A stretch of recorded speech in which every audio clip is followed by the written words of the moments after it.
Ozzy Osbourne is dead. 17 days after his final performance, the Prince of Darkness took his final bow, at 76 years old. But here's the thing. Ozzy didn't just live. He survived things no human being ever should have.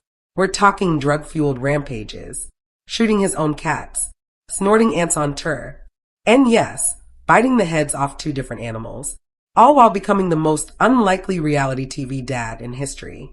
Because Ozzy wasn't just a rock star. He was a walking miracle. Ozzy was born in Birmingham, England in 1949, working class, dyslexic and barely educated. He grew up in a 2-bedroom home with 5 siblings and a coal miner dad. He spent time in jail as a teenager for stealing a TV. And he literally tattooed OZZY across his knuckles using a sewing needle and graphite. No one was betting on him to become a global icon. Then came Black Sabbath. In 1970, the band released their first album, on Friday the 13th, and accidentally invented heavy metal. The lyrics were dark.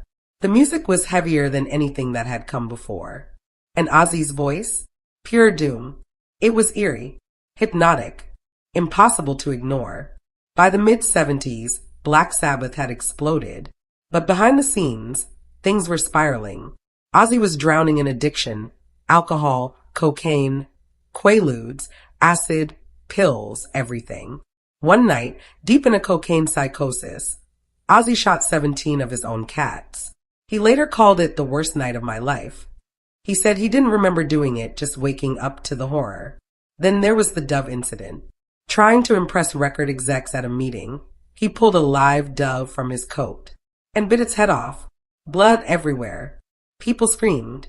Ozzy said he thought it was a toy. It wasn't. But that still wasn't enough. January 20th, 1982. On stage in Des Moines, Iowa, a fan threw something onto the stage. Ozzy thought it was a rubber bat. He picked it up and bit its head off too. It was a real bat. Ozzy had to get a full rabies treatment. He later described it like this. It felt like I'd been hit in the arms with a baseball bat for a week. That same year, Sabbath had finally had enough. They kicked Ozzy out for being too high to function. At that point, most people thought it was the end. But it wasn't. It was only the beginning. Most people dismissed him.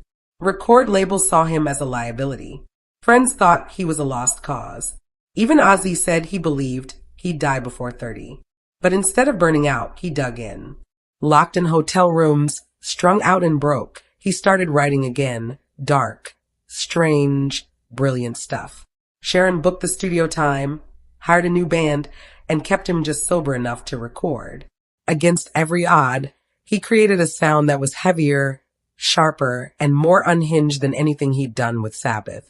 He wasn't just back. He was reborn. With the help of his manager and soon-to-be wife, Sharon Arden, Ozzy launched a solo career. He was broken, lost, unstable, but he still had that voice, that presence, that madness. His first 2 solo albums were massive. Crazy Train, Mr. Crowley, Flying High Again, all instant classics. And with Sharon by his side, he finally had a partner who wouldn't just manage him, but control the chaos. Except no one really controlled Ozzy. Legend has it, while touring with Motley Crue, Ozzy snorted a line of live ants off the pavement just to one-up them. Was it true? Multiple people say yes. Ozzy later claimed he didn't even remember. But honestly, it sounds like something he'd do. Ozzy and Sharon got married in 1982. They were rock's most chaotic power couple. He once said, "Without her, I'd be dead." But the marriage wasn't all chaos and concerts. It was also dark. In 1989, Ozzy got blackout drunk and tried to strangle Sharon in their home. She pressed charges. He was arrested for attempted murder. But she dropped the charges and got him into rehab instead. "I didn't know if I'd wake up alive," she said later. Ozzy entered rehab after rehab, but sobriety never came easy. He once showed up to a facility already drunk.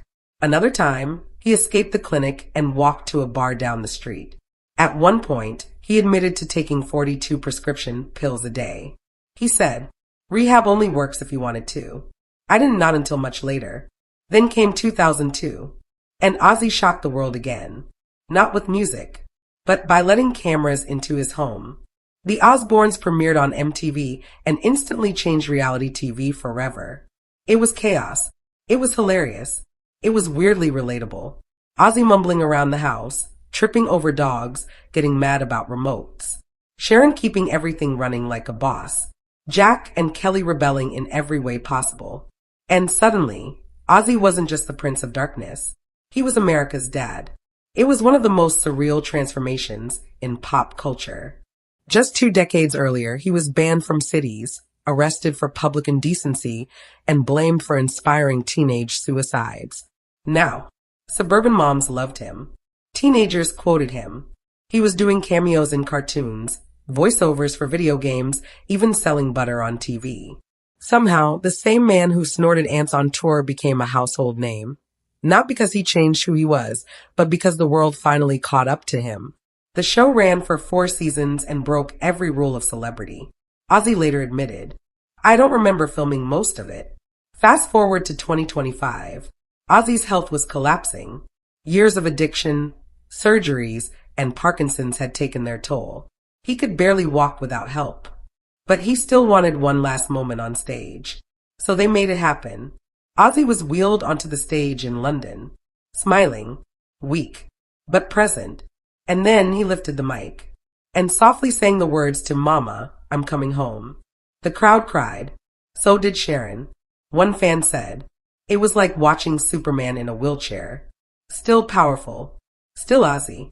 He passed away 17 days later. After his death, scientists came forward with something unbelievable. Years ago, they had studied Ozzy's DNA and found something rare. A genetic mutation. One that made his body unusually good at processing drugs. It explained why he survived overdoses that would have killed anyone else. Why he outlived so many of his peers. Why he kept going and going and going. Ozzy wasn't just lucky. He was literally built different. Sharon never left his side. From the stage to the hospital bed, she was always there. She managed his career, cleaned up his messes, saved his life more than once. Because I love the bastard, she said. Now that he's gone, what's left? In the days after his death, tributes poured in from every corner of the world. Metalheads, pop stars, actors, even politicians. Fans held candlelight vigils. Artists got tattoos. Radio stations played Sabbath on loop. Because Ozzy wasn't just music. He was rebellion. He was survival. He was proof that even the most broken people can leave behind something unforgettable. In a world obsessed with perfection, Ozzy reminded us that scars tell the best stories. A legacy unlike any other. He helped invent heavy metal. He lived louder than anyone. And somehow survived long enough to tell the story. Rest easy, Ozzy. You gave us chaos. You gave us truth. You gave us everything. Drop your favorite Ozzy moment in the comments. Hit that like button. Subscribe for more unfiltered legends. And remember, stay loud, stay weird, stay alive.